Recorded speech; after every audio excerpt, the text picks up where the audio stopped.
Welcome to a Foxy Tech Tips tutorial on stopping Netflix from autoplaying previews when browsing for something to watch. Some people find the preview feature infuriating, so I thought I'd make a tutorial showing you how to turn it off. If you find this video helpful, please consider subscribing to my channel and liking the video.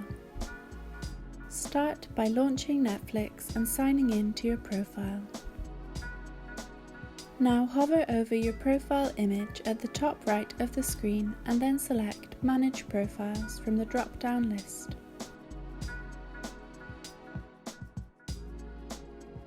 Select the profile you want to do this on.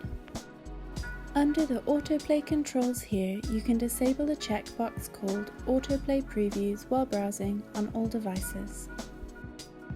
Hit Save once you're done.